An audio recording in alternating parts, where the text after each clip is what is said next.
What's going on, Nick? Hi, man. A little late. I'm at work. So Oh man, you at work? You got it. So it's going to be hard because on these sessions right now, because we're getting into stuff, you got to have notebook, pen, start taking some notes to get things going. Because we're going to talk about financing. One of the biggest things, the problems with entrepreneurs is financing and stabilizing this thing. How we're going to be talking about, the way the kingdom-driven entrepreneurs conduct business. It's not business as usual. We got to change some things. We have to recognize that our businesses are not about us. See, all businesses, you come put your face in the picture, Mr. David. All this is being recorded live, okay?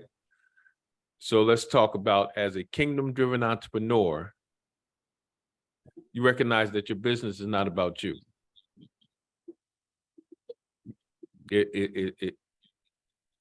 God has given you a vision about something, right? What vision did God give you about, David? Did he give me? Yeah. You got to get in the middle of your camera. This is being recorded. There you go. Okay. He gave me, I'm still learning my way personally. Mm-hmm. I would say it's a vision, but sometimes I don't know if it's realistic or not. But I would say the vision he gave me is I am fulfilling my purpose at that point in my life, and I am not speaking to people as in like a motivational speaker, where I just speaking to them in like the expertise in my field of what I do, and that I've become very versed in that field, and I have a lot of knowledge, and I'm speaking like on stage, telling people like this is what I do, this and that, this and this, and explain some in full detail, the breakdown from here to there, or how this works and how that happens.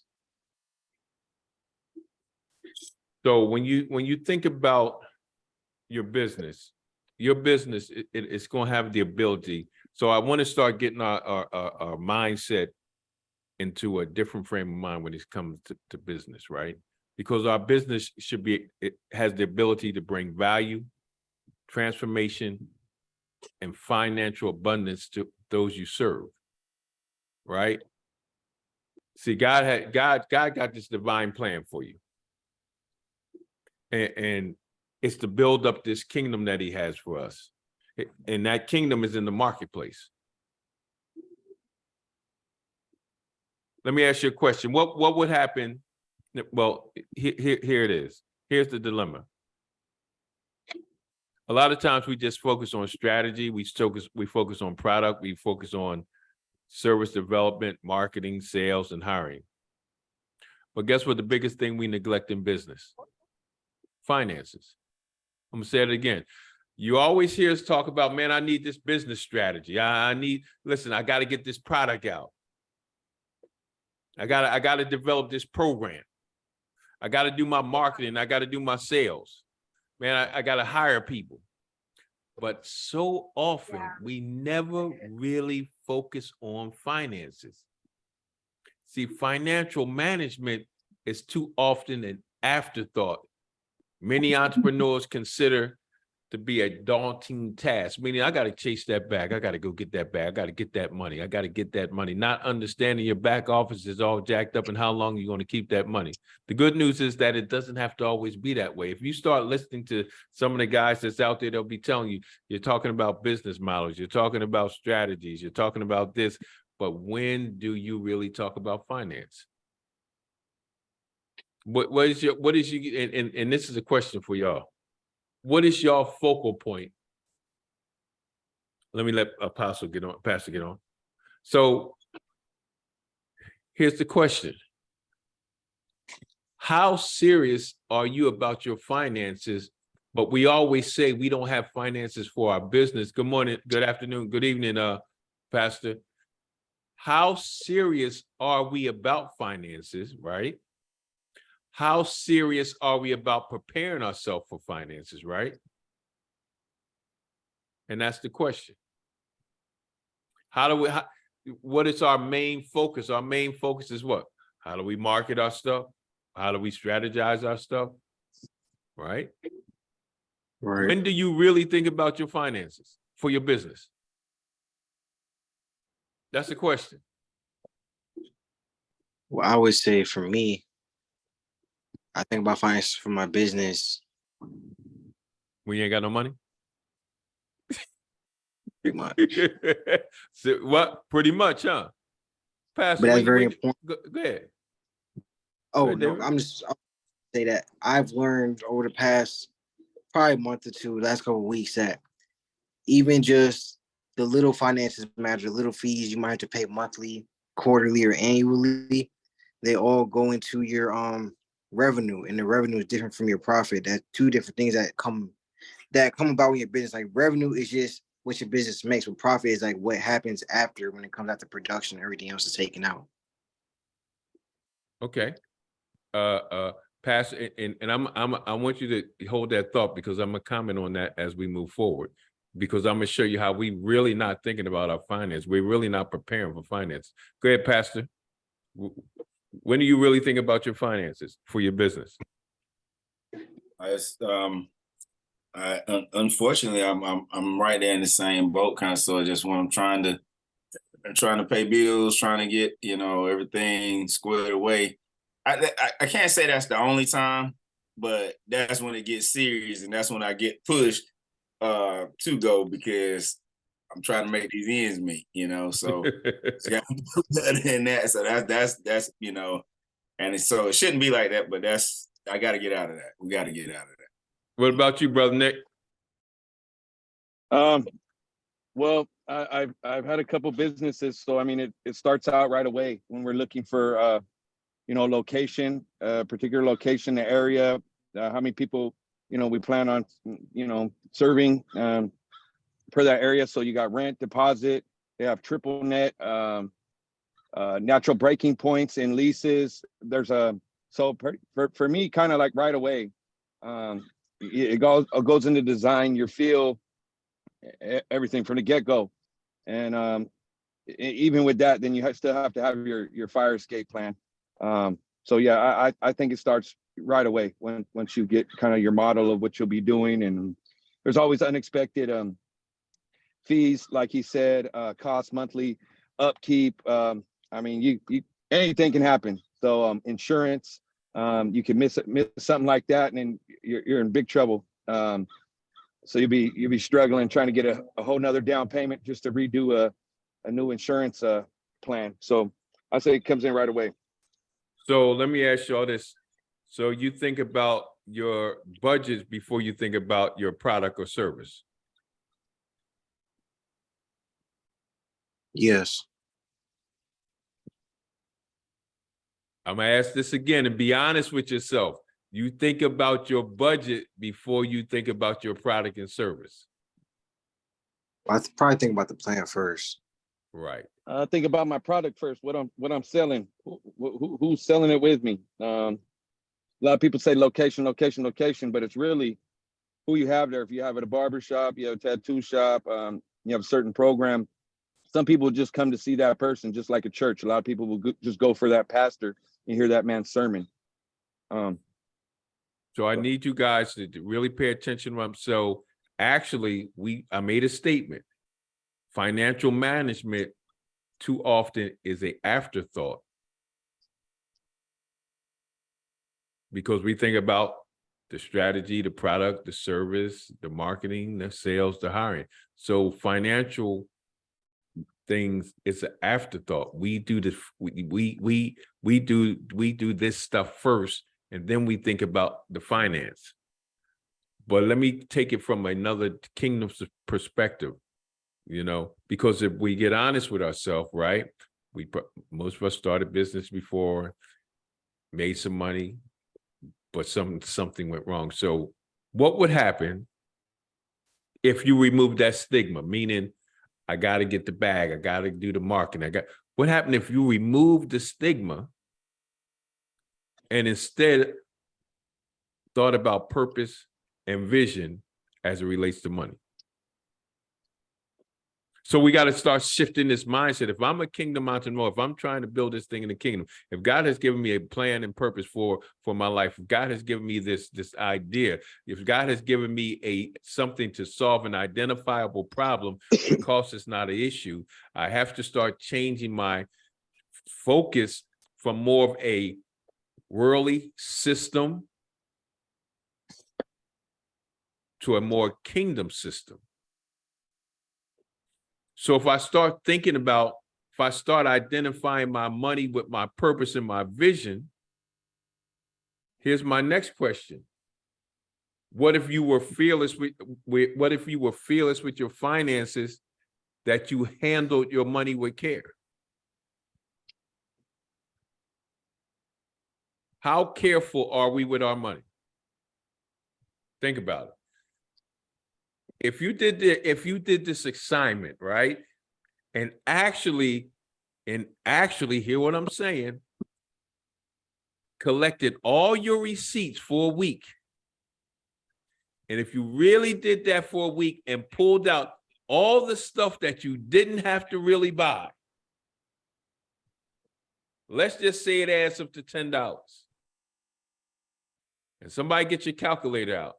So if I save $10 times 4, that's 40, right? Yeah. That's because it's 4 weeks in a month. Or if I say $10 times 52 weeks, what does that come up to? 520. Times 5 years.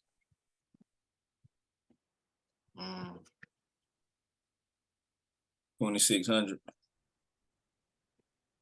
Let's do this again. If I save $10 a week for 52 weeks, how much is that?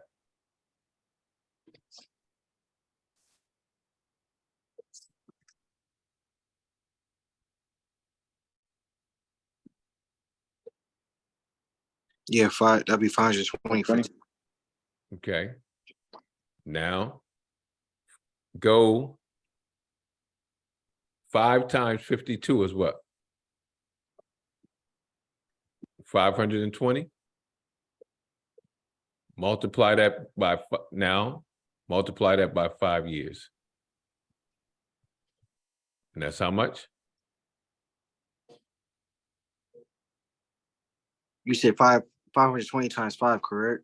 5 times 5 years. You came up with the right number the first time. What'd you say, Pastor? What, 5? I mean, how much you say? 2,400? 26. 2,600 2,600. times 10 years. 26,000. Oh. So in 10 years, based on my experiment, I wasted $26,000 of stuff I didn't really have to buy. It's becoming a thing where if we're doing it the world system, we're always going to fall short. But if we start thinking about it differently in the kingdom system, meaning I'm attaching my vision and I'm attaching my purpose to my money, right? Things start looking different. So if I start taking care of my money, I find out money really is not the issue of my financial problems. It's how I take care of my money. In fact, so much care that it brought, if I start taking care of my money as kingdom entrepreneurs, it would bring glory to God.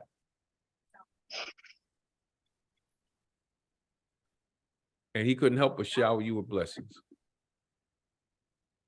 Let me ask this question. What if there was so much overflow that you finally able to live your purpose, live your dreams, and help those in your heart without reservation, without limitations? I'm gonna say that again. What if you have the ability to have an overflow that's for your dreams, that's to help everybody that you need to help without reservation limitations? What would that look like?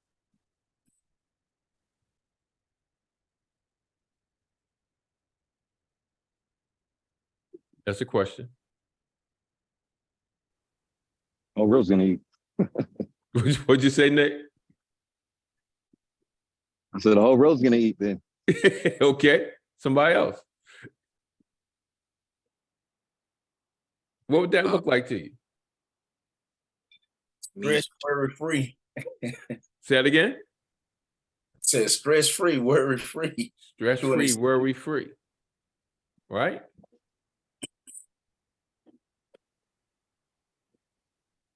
And that actually can happen. But we got to change our business finance focus. We have to change our mindset. We have to switch this mindset.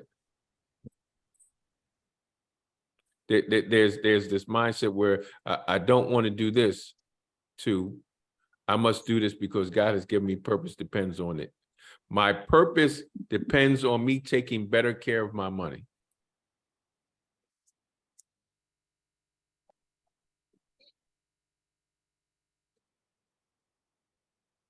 That is one of the greatest ways that you can have money management on the side of your business. And it becomes, watch this, it's more meaningful and it's more purposeful.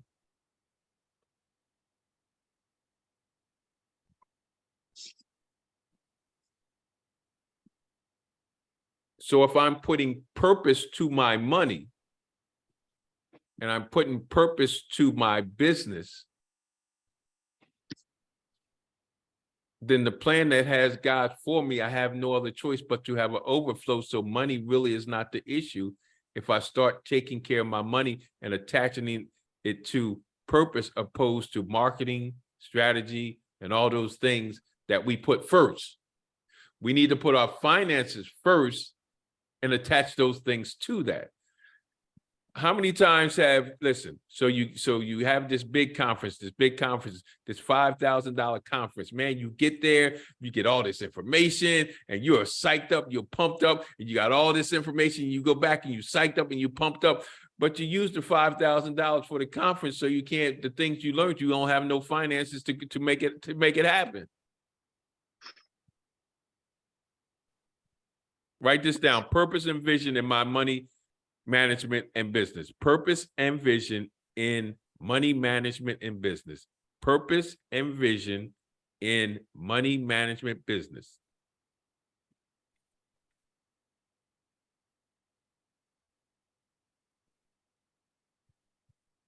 We're talking about a kingdom-driven approach to my finances. I have to ask myself right now when I'm listening to this, right, and I'm hearing this, and it doesn't sound foreign, it doesn't sound exciting, because when we start talking about finances, we want to hear, how do I make money? How do I make money? Well, it's not so much how you make money, how do you take care of your money, right? And if this does not excite you, or this says it don't work, then if we're truly honest with ourselves, if what you're hearing you don't think work is what you're doing working. You repeat that last part? If when you hear new concepts, we're going to talk about a kingdom-driven approach to your finances. We're going to attach purpose and vision to money management and your business, which is a foreign approach because we use the world system that we think we have to market our things. We think we have to use strategies. We have to do development. We have to do those things that we said that we start off doing first, and then finance is an afterthought. So what we need to do is shift our thinking to finance as a before thought, right? But not based on marketing and managing and all that stuff, but it has to be based on vision and purpose.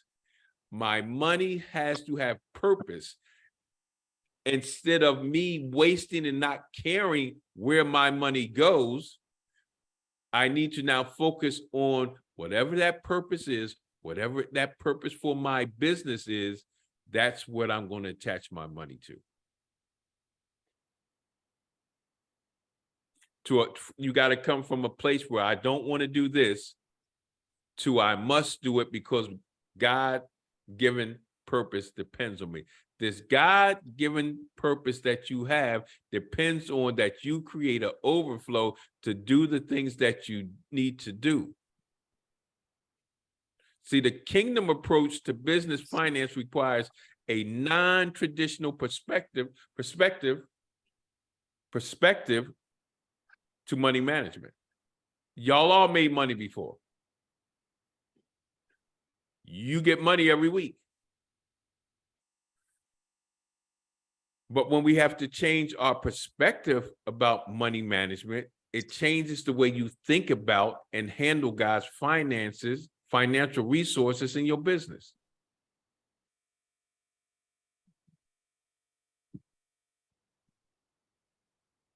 I'm going to say that again. It's this mindset we have to change. We have to change the way we think about and handle God's financial resources in your business. See, if you don't attach God to your purpose, right? We're probably going to keep walking endlessly, making money, losing money, or not making money at all, or thinking money is a reason why we're not doing what we need to do.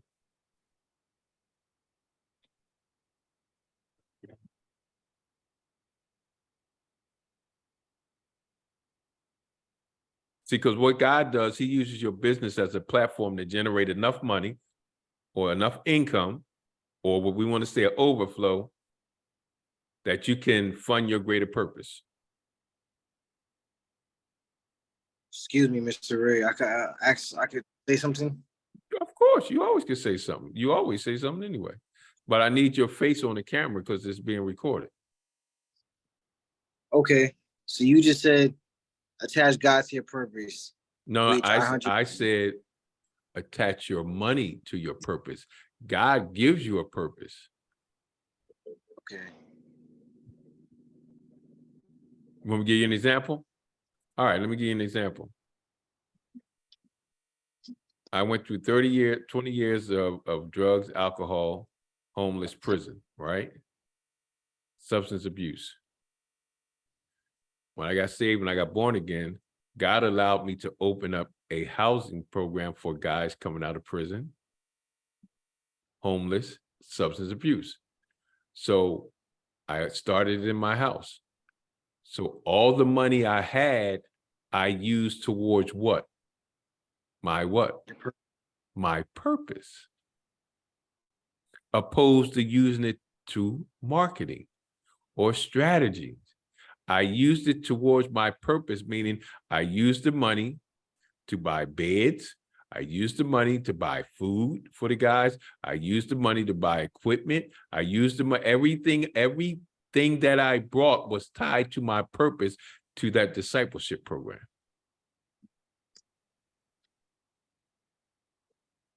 Okay. So that example makes sense. So from a personal standpoint, as I'm probably sure you've heard before, they say when you start anything, the beginning of anything is the most difficult, right? So in the beginning of anything, when it's the most difficult, how do you know that purpose is still yours or that it's still meant for you? So because your concept is still a world system concept, what is your greater purpose? What were you, listen, my greater purpose, watch this. I work with Homeland Security. I do all these other things. I work to create income for my greater purpose, which is helping guys coming out of prison, men, homeless, blah, blah, blah, blah.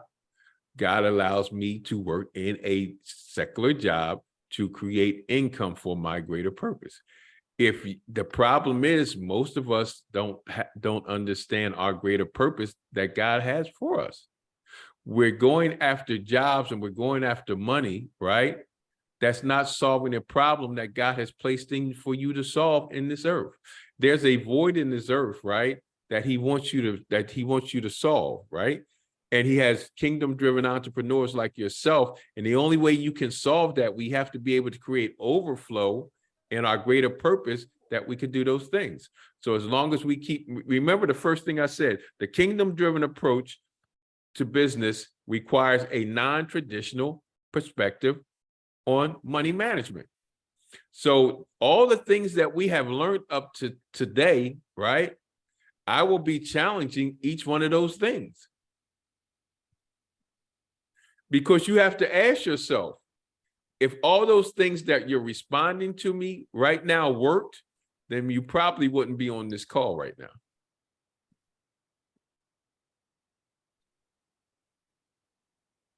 Think about it. So perhaps, here's this thing. You might have been called to be a philanthropist.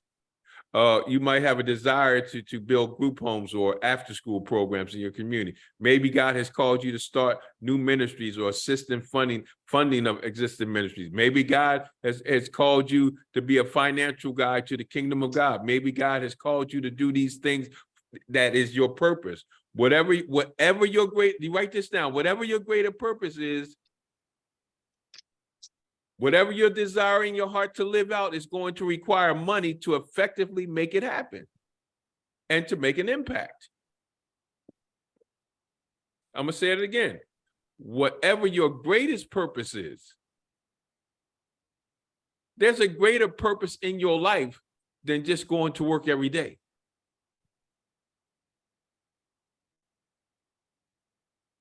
Whatever desire is in your heart to live out is going to require money to effectively make it happen and make an impact. Whatever that desire is, that thing that drives you,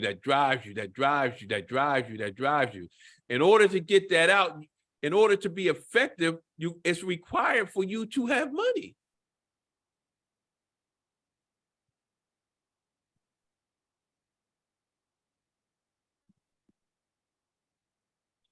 See, we have an awesome opportunity in business to accomplish this when we manage our finances properly. Man, listen, I told you guys, my first $100,000. I was a drug dealer, this and that, just blowing money, blah, blah, blah, money. Wasn't handling it properly. Got saved. Got $100,000. Within 6 months, it was gone. Why? Because I didn't take care of the money. I didn't send the money to purpose, right?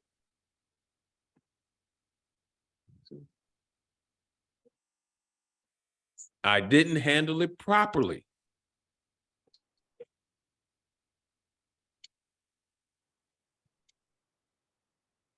So I was after I got out of this discipleship program, so I got this job, right? I don't even, man, I don't know, probably was only making like $10, $11 an hour or something like that, whatever it was. And I was paying my tithes, right, regularly, faithfully.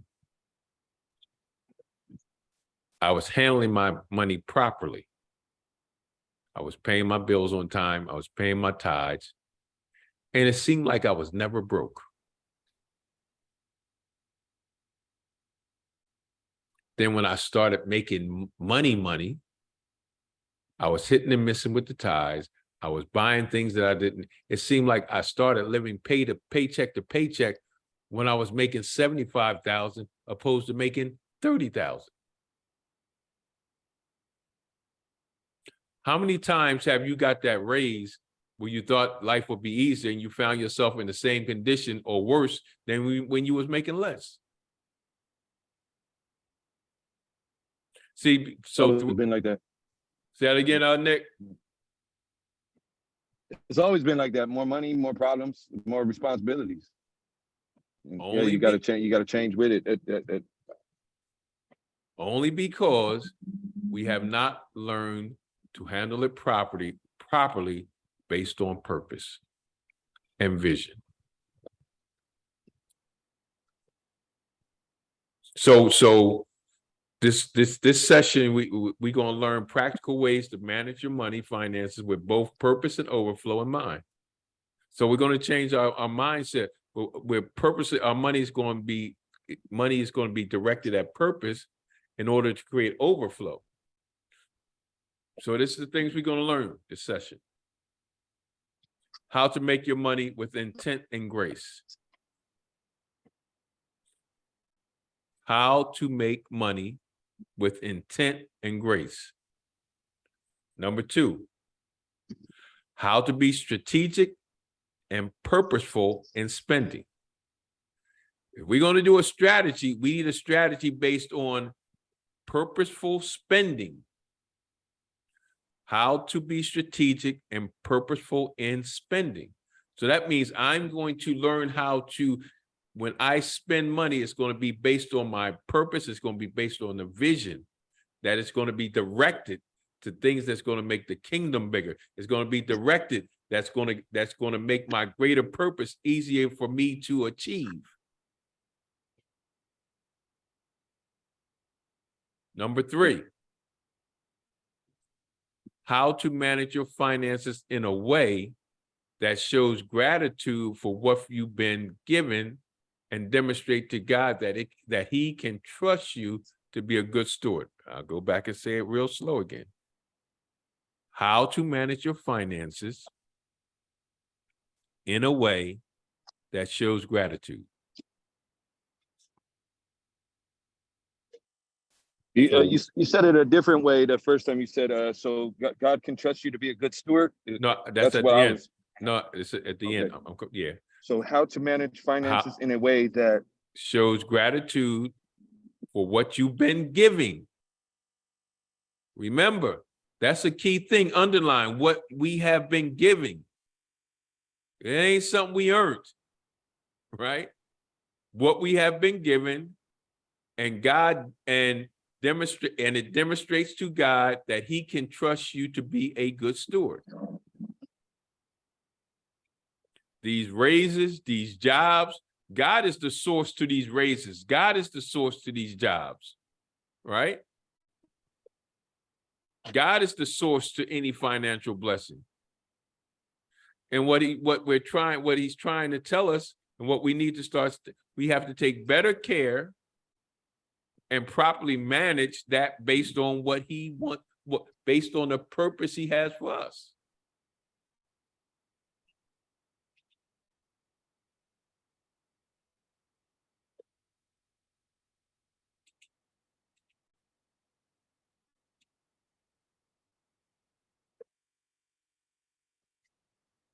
So write this down. More than enough. More than enough approach to money management. More than enough.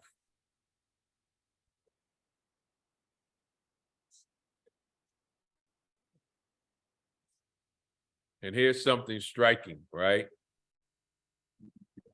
How we manage our money is very important to God. Watch this.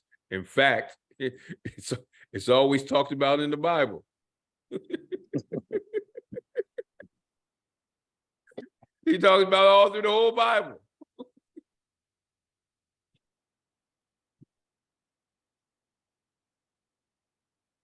So we have to start applying biblical money management principles. Biblical money management principles. They was like, biblical money management principles, what's that? That's what we're gonna get to. Because we got to start realizing, if we, like I say, if we're going to get honest, right? Our secular way of creating wealth is not working for us. Let me share some of you. Some of the richest people in the world are using kingdom principles to become billionaires. These guys give away, they understand the thing of giving, but they also understand kingdom principles. Listen, Gates and all of them dudes, they put their money based on the purpose, based on the vision that they had. They didn't spend their money doing the marketing and doing the business strategy. They used their money on the purpose and the vision that God placed in them. Because this goes beyond your personal finances. See, when we start talking more than enough, we're talking, one of the things I always tell you guys, when you make this budget, how do I make this budget that's going to cover my personal life and it's going to cover my business? Because the bottom line is, if you have an idea, if God placed this thing in you to do a particular business, he wants that business to be profitable. Or why would he give you that vision and purpose, this greater purpose, and then create something for you to finance that greater purpose, and you don't make no money? That don't make too much sense, do it? See, because this is he wants you to create overflow. We say he wants us to create a profit. No, he wants you to create overflowing.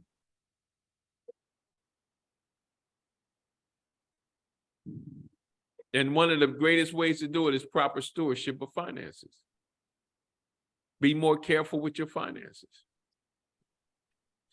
I guarantee you, each and every one of us right now, and the people that's going to be listening to this, I guarantee you, we waste money every day on something we really didn't need, even if it was a pack of chewing gum.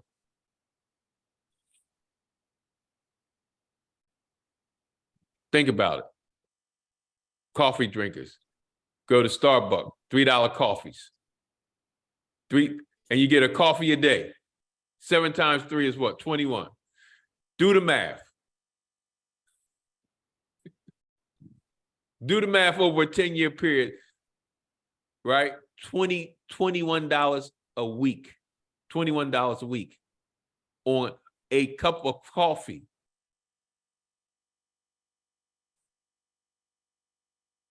Yeah. Think about it. $1,092. What'd you say, Pastor? For a year, that's $1,092. What could you have done with $1,092? A whole lot more than buy coffee. That could have produced something. $1,000 that could have went to your purpose or vision that would have produced something in the earth, produced something in somebody's life.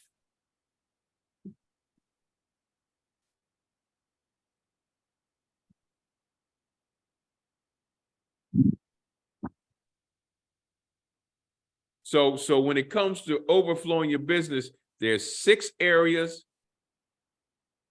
for strategical focus. 6 areas for strategical focus. But we have to incorporate the more than enough approach.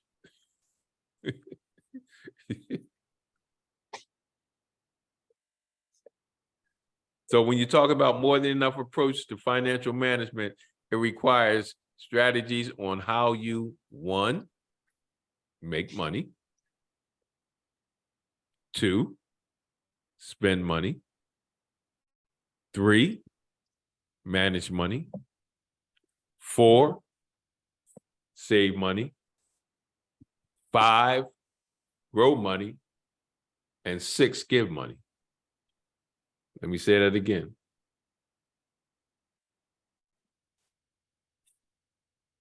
Incorporating the more than enough approach to financial management requires strategies on how you, 1, make money, spend money, manage money, save money, grow money, and give money.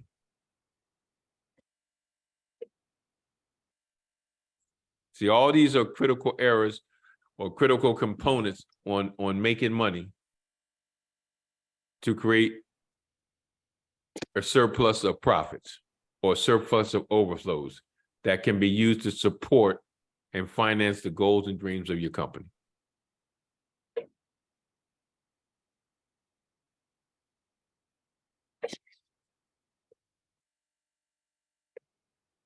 So I ask yourself, what does all this mean?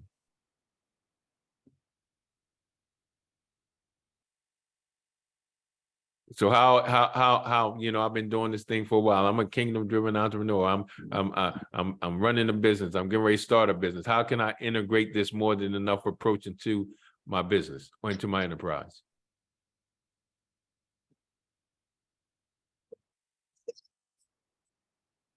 For one, I got to start positioning myself for it. I got to start positioning myself for overflow. Let me ask you a question. If someone dropped $10 million on you right now, what would you do? Are you ready for it?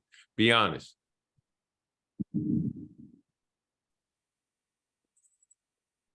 Partially. Now, let's do this. Let's say $1 million.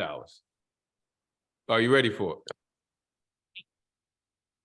I feel like I would be. You do? I do. What was the first thing you do with your $1 million? take care of the necessities that I need to take care of, as typical life stuff. So just like I said, we're right back to the world system, right? We're trying to transform our thinking from taking care of the marketing, the bills and all that stuff to taking care of our purpose and vision. If I have $1 million, I'm creating that $1 million to go into my purpose, into my vision. Not only that, that $1 million, what do I really know what to do with $1 million? If I never rode a bike before, it's going to take me time to learn how to ride a bike, right? If I never had $1 million before, I'm going to have to learn what do I do with $1 million? How do I use $1 million? How do I handle $1 million properly? How do I take care of $1 million if I never had it before? If I didn't prepare listen, we have $1 million visions. I hear this all the time. I hear men of God say, man, I got $1 million vision, but you never prepare yourself to receive $1 million.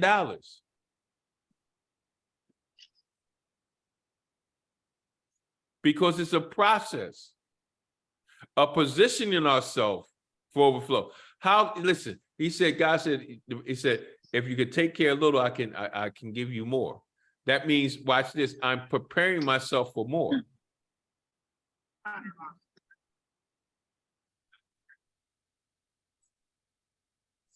Making money, right?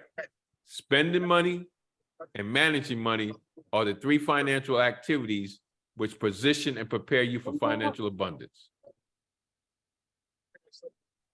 that God has for you. I'm gonna say it again. Spending money, making money, and managing money. So if you're telling me, right, I'll use David as an example, that you already know how to spend $1 million, you already know how to manage $1 million, but let's go to the first part. You know how to make $1 million. And if those are the activities which position you and prepare you for the abundance. Eventually go on the stage. So right now. So I'm gonna say this again. Making money, spending money, and managing money are the 3 financial activities which position you and prepare you for financial abundance that God has for your business. Here's the other part, man. We gave you six things. Saving money, growing money, and giving money is where the overflow is created. Saving money, growing money, and giving money is where the overflow is created, that the surplus is then managed in such a way that your greater purpose is funded. See, remember, we're trying to change from a traditional thinking. What is my greater purpose on this earth?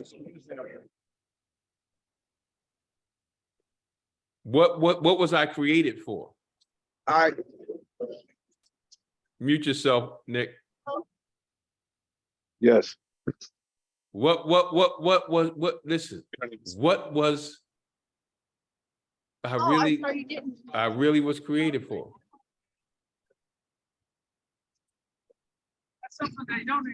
You're asking me what was I really created for? No, that's just rhetorical. Oh. But if you want to answer that, go ahead. I was just trying to understand, but you heard my name, so it's just. Oh no, I was telling questions. you to mute. I was telling you to mute your. You got some background noise in the back. Yeah. Oh, my apologies. That's okay. That's okay. You're good. So saving money, growing money, and giving money is where the overflow is created.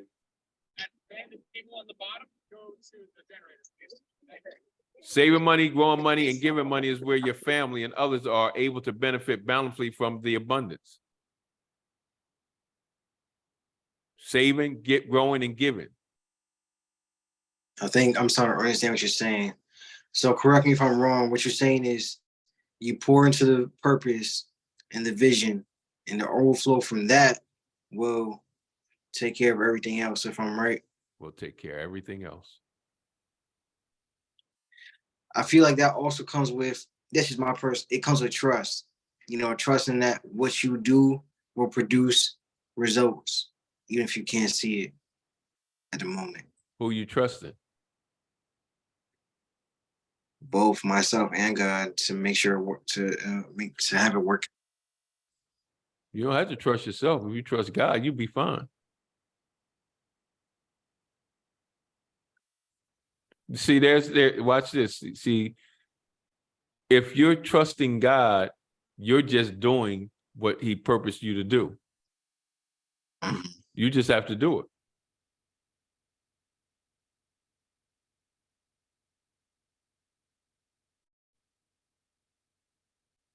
If you're saying I need to trust myself to do it, then are you really trusting God? Rhetorical question.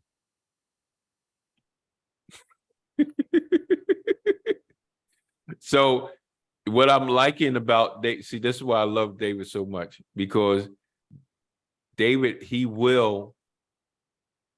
this is how we grow, because he's showing an example of how we think traditionally when it comes to business, when it comes to money, when it comes to finances, right? We all think that way. He's more openly to say it where you can really see it. You know what I'm saying? He's very honest with where he's at. So his challenge will always be, because the way he grows is by him saying what he's saying and challenge certain things until he could see that thing for himself. And when he sees it for himself, that's when he grows.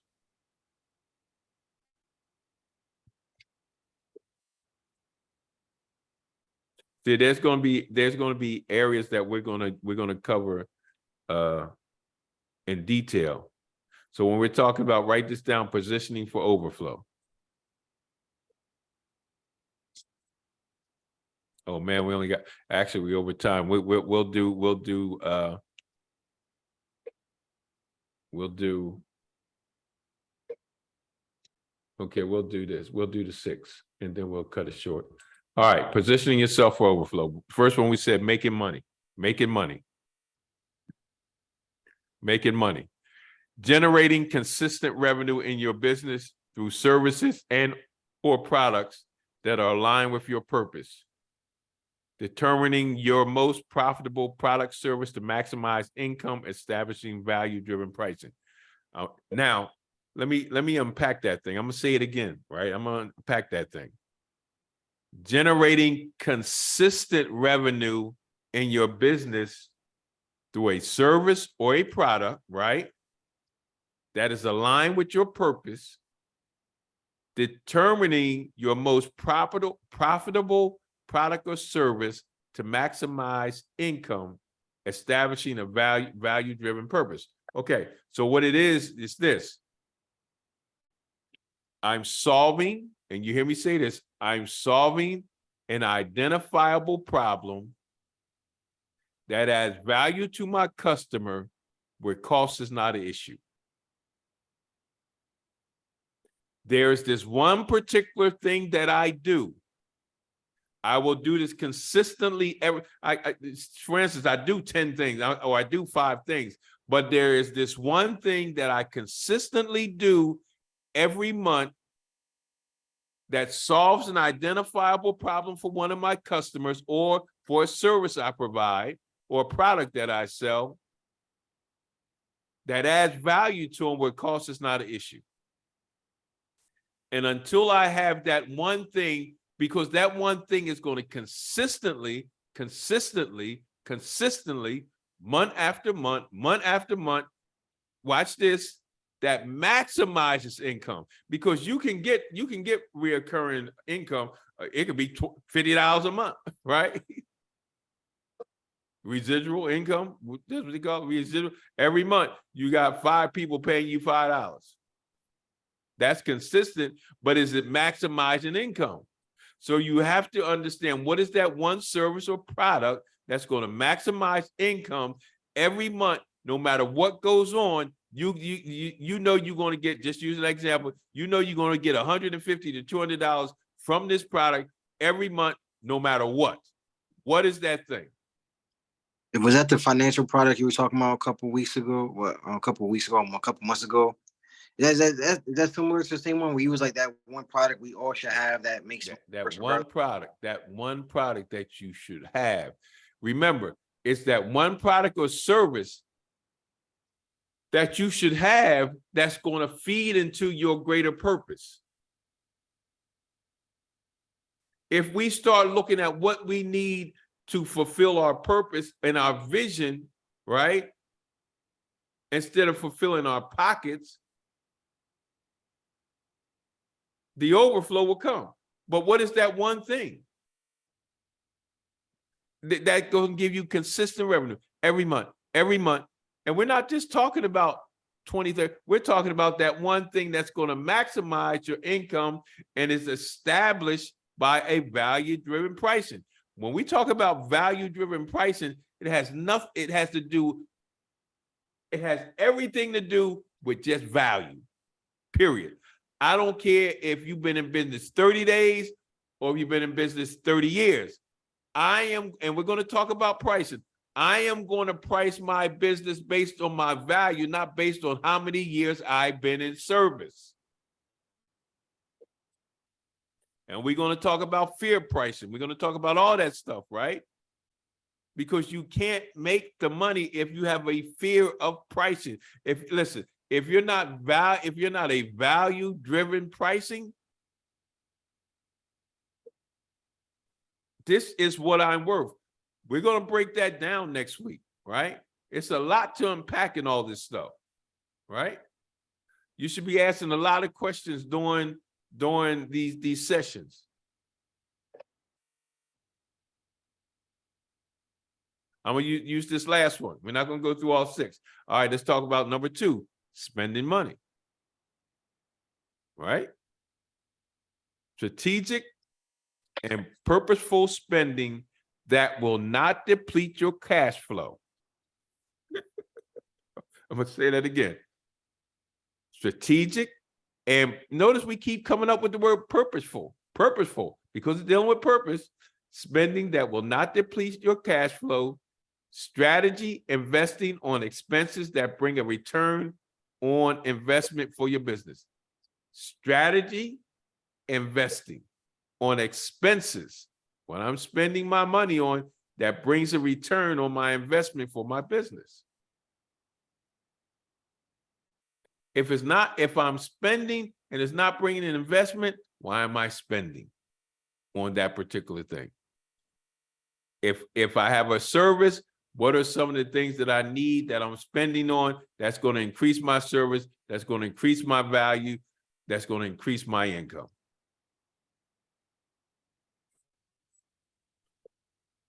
Why am I spending something because it's a fad?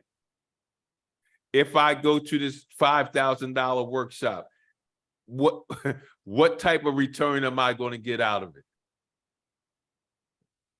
And if I see myself going to this workshop for $5,000 and all the information that I get, but I can't use because I need the money to back up what I learned, then is it worthwhile at that particular time to go through that training, to go through that workshop, to go through that seminar? It might be down the road I can go to it and then I can get a return on my investment because I have the resources to apply what I've learned. If I don't have the resources to apply what I learned, then why am I spending money, the $5,000 I could have used purposefully on things that I'm going to get a return on?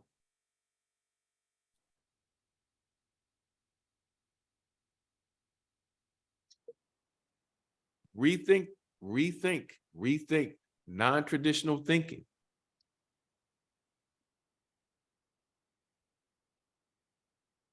Everything I spend my money on is a purpose. I got to spend all my money on purpose right now. I got to spend my money on purpose. That's where I'm going to get my return at. Whatever that thing is that you're doing, my money is going, listen, in your business, even in your business, when you decide to spend money in your business, you have to ask yourself, when I spend this money for my business, what return am I going to get off of what I'm spending it for? And if I can't say I'm getting something, a return off of it, I don't need it right then and there.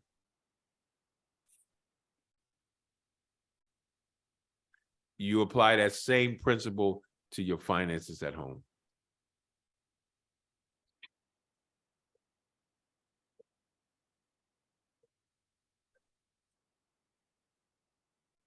All right, creating overflow, the last three.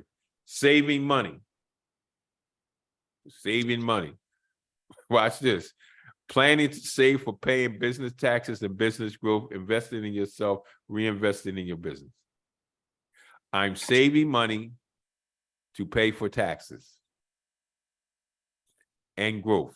You have to understand, people always say, I want to scale up, I want to scale up, I want to scale up. There's two ways to scale up. You scale up for growth and you scale up to scale. We're talking about scaling up for growth. Do you know 75% of every small business, especially Black businesses, who try to scale up fail? Because they never put nothing in their budget for growth. Because when you scale for growth, it's going to cost you money. You might have to hire new employees. You might have to buy new equipment. You might have to get a business, right? A building. There's something you have to do that you're going to have to spend money to make that money. And most of the time, people do not they do that 100% budget. Like I always tell you, in a 100% budget, as soon as you get a hiccup, you wonder why you robbing Peter to pay Paul. Your budget, 85%, 5% for incidental, 10% for growth. Investing in yourself. Save money by investing in yourself. Listen, I started thumbnails. I was getting ready to hire this guy to do thumbnails for me on my YouTube page, right? And then I have Canva. I pay for Canva. I pay for Canva every month, right? And I went on Canva, and guess what? On Canva, it said thumbnails. I think that's what it's called, thumbnails. So guess I invested in myself. I'm already paying Canva. So now I started doing my own thumbnails because what? I learned on my own. I invested in myself to learn how to do thumbprints that I can put now on my YouTube page, right? And not paying someone else. Now it takes me 5-10 minutes to create certain things.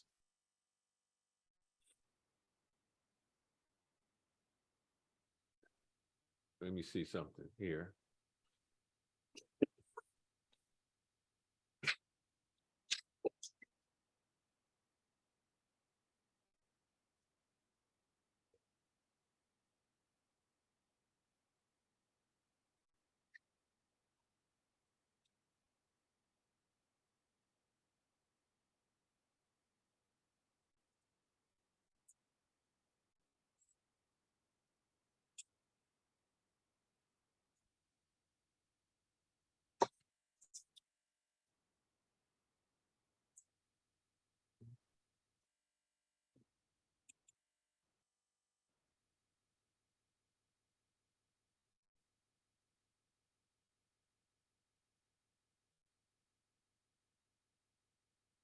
Can y'all see that?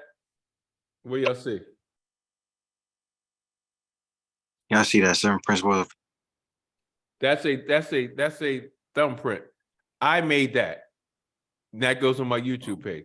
I invested in myself. Boy, that looked good. Look at, you see that fade that's over there? You see that fade on my hair? That looks professional because what? I invested in myself. I was getting ready to pay a dude, right? $45 to make 3 of them. My Canva, I paid $28 a month. I have a whole gang of them now.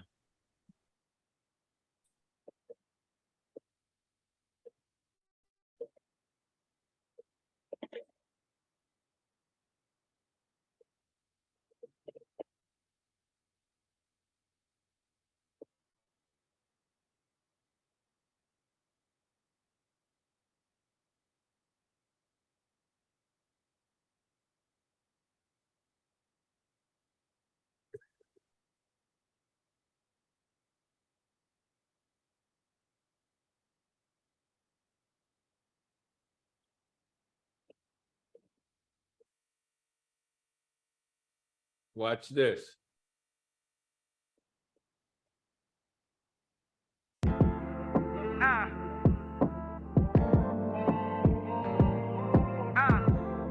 What's up, Unc?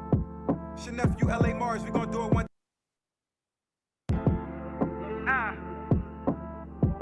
I invested in myself.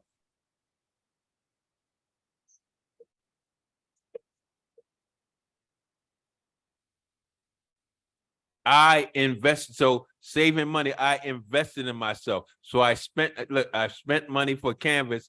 Now I'm getting a return. StreamYard, I'm getting a return.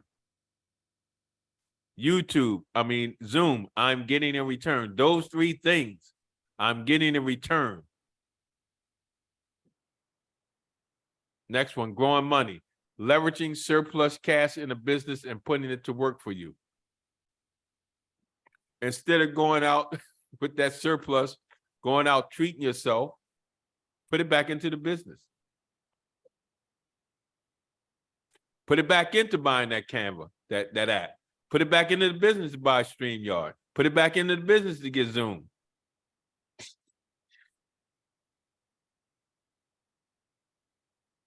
Leveraging that surplus. Make that surplus work for you. Make that overflow work for you. And lastly, giving money. Show your gratitude for your business through giving.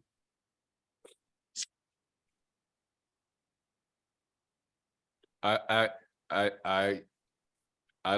did some work with a guy. I paid him for doing some work, right? And he needs the service that I have, right? I want y'all to pay close attention that we don't make this mistake. He charged me a fee for his service. And I paid him a fee for his service. Someone told me about him, said they were good. I paid him the fee for his service. Now, mind you, been beat many a times on certain services, but someone told me he was good, so I never held against him what other people had done to me. So we signed the contract, he did the work. He needed my service. I sent him over a proposal.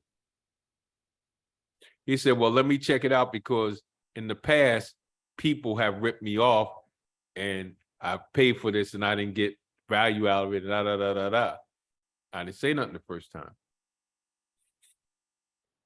The second time he said that, guess what my response was? What that got to do with me? Think about it. Think about that scenario. And think about that. Someone referred him to me, and because of that person, I just did business with him. That same person referred him to me.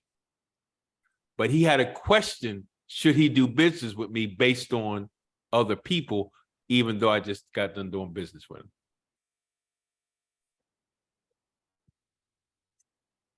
Showing gratitude for your business through giving. If you want to do business with people and they have something that you desire or you could use, make sure you don't hold against them what somebody else did to you.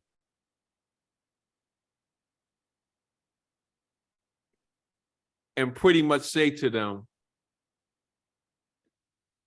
I just paid you, bro, but now you don't trust me enough to want to reciprocate and do business with me. That's not kingdom business. That's not kingdom driven.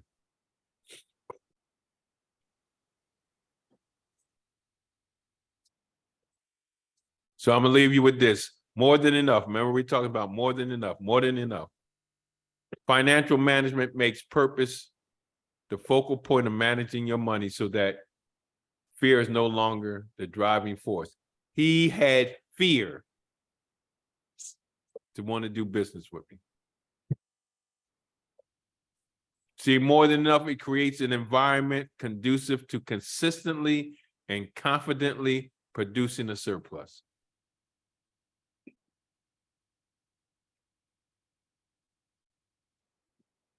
It destroys the binders that block you from seeing money for what it truly is. And what is money truly is? Money is a tool for creating overflow, funding your greater purpose, and providing an opportunity for transformation in your life, your business, and the lives of others. We start looking at money differently. All right, real quick, I'm gonna go around the room. Let me go around the room. We're gonna get out of here because y'all already got me for it's going on well, it's going on 10 o'clock. You supposed to be from 8:30 to 9:30. You got an extra half an hour out of me, but that's okay. We're going around the room real quick. What you get out of tonight's class?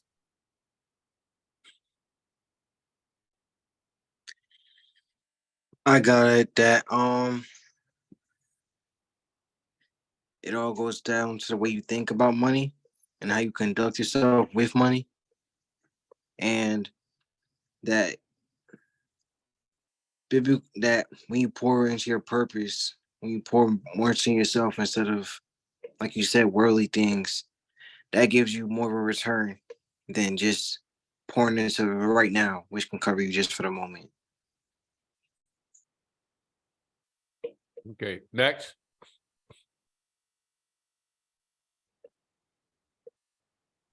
Well, I was one of the things that hit home with me was the examples you were giving as far as the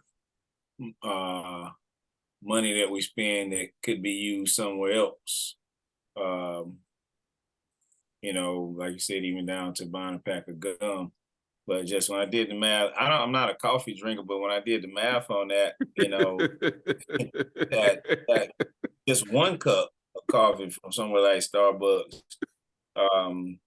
to be over $1,000 a year, and even prior to that, when just spending $10, I guess was it $10 a day or a week, whichever it was, and over 20 years, it was like 10 years, $26,000. So it's just, those were, I mean, everything else was hitting home too, but that just made me think about just anything is unnecessary. Really think about every time you get ready to spend, get ready to purchase something for the business and for me, for my personal life as well. Shoot, if I don't need it, if the business doesn't need it, if it's something just to look good or try to be flashy, keeping up or try to compete. And that's what it made me think about that too. I'm not, I need to have a competitive edge, but I don't need to have a competitive edge to the point where I'm trying to keep up with the Joneses. Like with, my business, I don't want to bankrupt myself just to try to look good for somebody else. All right, Nick.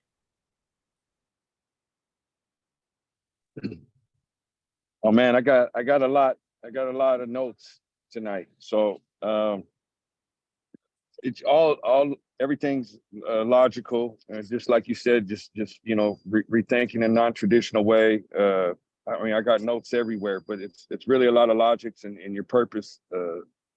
You're putting money out. Where's that return coming from? What's going to be maximizing that income? I just got too many things to list. It's a lot to take in for me. It's really just all logical, and thank you. Let's change it. Let's change it from being logical to being kingdom driven. Kingdom driven approach. Amen. There you go. Yeah. All right, guys, listen. Information. This is an age of information. You can get information for a lot of things, but if you never use anything with your information, guess what? It's just information. It's like on Sunday when a preacher preaches and you go home and say, man, how was church? Oh man, the service was great. What did he preach about? But it was good. Yeah. Let's take what we have and start applying to what we're doing. Make sure you guys, I got 3 men here. Make sure you guys go with, I'm doing a powerful series on male masculinity, right? On our Raves Corner Live YouTube page. Go sign up, hit your notification, leave a comment that you saw it. That message, I'm on a 90-day man, power, and purpose. I'm doing a 90-day devotional on man, power, and purpose. Go check it out. Raise Corner Live. These tapings will be on Exodus Life Change page. So I appreciate you guys. Thank y'all. Keep hope alive. And like I always tell you, God loves you and I love you. And guess what? Ain't nothing you can do about it. Peace out. Thank you. All right, Mr. Ray. All right, everybody. Good night, all.